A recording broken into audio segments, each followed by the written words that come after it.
When I think of the style and the look of Orphan Black, one of the first things I said to Aaron when we were first designing the look of the show was that I wanted it pretty.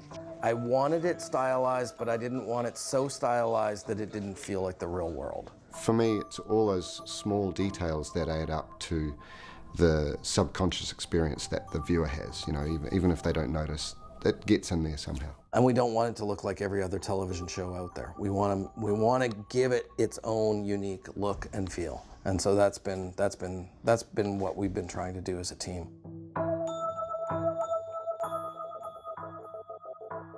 In terms of scenes that I think are really cool and visually striking, the black room scene with Ethan Duncan and Rachel, the very last scene, that's my favorite scene in the second season. That was visually insane. It's crazy in 5 different ways. Shooting in like that shiny black room is near impossible. Like every time you take a step in it, they have to shine out the footprints so that you don't get the glare of the footprints in the camera. Like visually daunting to try to do that. Anything in the garage always looks incredible. Aaron knows how to take a space that is enclosed like that and make it whatever he wants. So anytime that we're in the garage and the garage doors are down, the light that's coming through the windows of the garage is just stunning. And you see all the dust from the garage and you get these beams of light crossing the camera and it's just incredible. And then you get to burying a body in the garage and you're kicking up all the dirt and he's just able to capture so much ambiance from that using just the light and the dust and the smoke and work in that environment. I think the introduction of Helena was really striking, sort of this angelic, demonic thing. We shot that at pitch black at night, and you wouldn't know that because on her coverage, it's daylight. There's one really sweeping scene that I remember only because I was in it. It's season 1 where we find the body in the quarry. And we sort of come up over the crest of that hill and we just see this giant, landscape right there and me standing on the edge of this precipice. And once again, in the moment, you don't quite realize what it is or what it's gonna look like. And then the result is spectacular, and once again, you're standing on the edge of a cliff, basically. And you go, I hope this is gonna work. And when it really does, it's all that much more rewarding, so.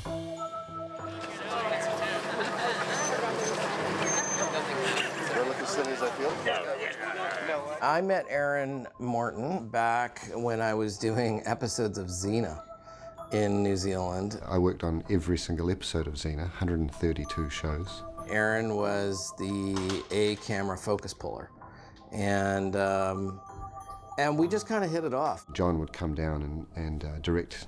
He did quite a few of them. And then I kind of lost track of him for a while. I mean, there was a good 10 years that elapsed between doing Xena and then going back and doing Spartacus. And when I went back to do Spartacus, he was the cinematographer of Spartacus, and it established this beautiful look. I was actually a huge fan of Aaron before I even knew that he was on the show, because I'm a huge Spartacus fan.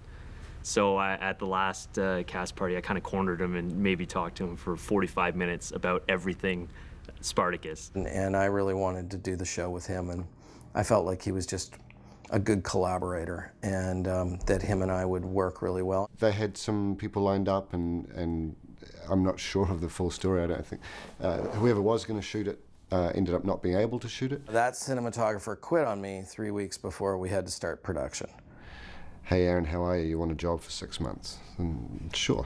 So, it was a quick conversation with my family and then got on the plane. I think that when he showed up, so we were really under the gun. So there wasn't like we had like a ton of time to go into long discussions about what it was going to look like anyway. But I just trusted him. And we just sort of found it as I went. I mean, no one, even John, hasn't been, it has to be this, it has to be that. We sort of would have broad brushstrokes conversations, and then he just trusted me to sort of carry it. That shorthand that John and Aaron have is part of what I'm talking about. They actually talk to each other very little when we're shooting. It's more like You trust people when you see that kind of stuff happening, because you just know that this is like the back of their hands to them. Color is something that I wanted to explore in Orphan Black, because I knew that would be a point of difference for a lot of television, because I wanted it to be colourful without, but not for the sake of it.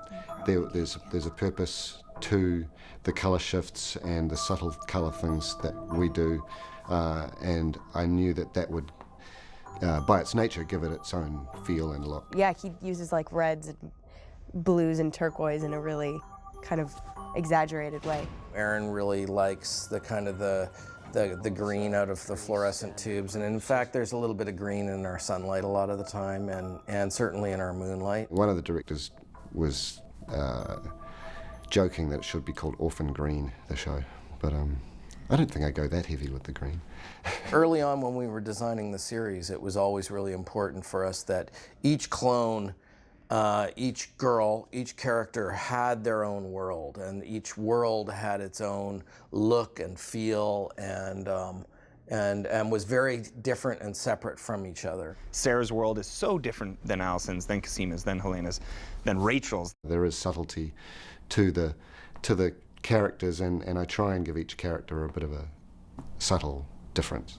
Sarah's world tends to be, you know, Felix's loft and the streets, and there is a kind of more of a grit and a fluorescent look, and sometimes a neon element, and so it tends to be a little edgier and more contrasty. Helena will, whenever I can, have a hot backlight to exaggerate the shock of blonde hair and that sort of thing. We've been using a lot of weird lensing with her. Casima and Allison have a bit more of a purple sort of twist. Her basement is kind of yellow and her craft room is blue, and there's a lot more color to Allison's world. It just feels clean, and it feels pretty, and it feels colorful and bright, whereas Sarah's feels really moody and darker, and there's more of a smoky effect to it. Casima mostly has been in the lab lately, so there is a kind of a little bit of an antiseptic sort of feel, although we like to add sunlight. Like, we like to use a lot of like heavy sunlight through her windows in the lab.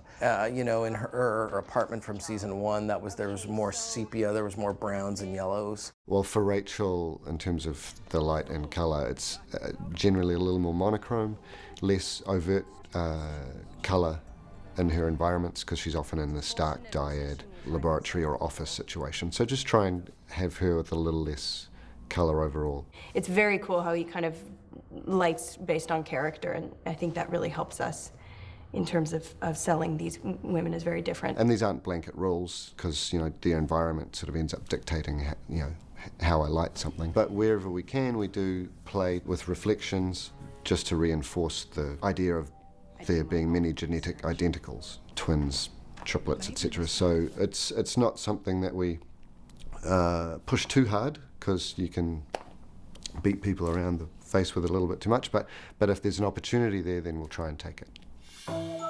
With a show like this, I think you have to you want people to believe in the reality of the characters and the situations, especially with an absurd premise like clones.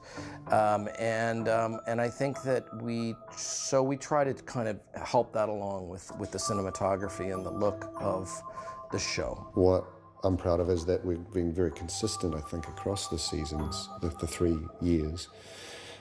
With the look, we've really, you know, stuck to our guns in terms of the overall feel of the show, which is important, I think, because in the story, the first 3 seasons happen in about 2 months or something.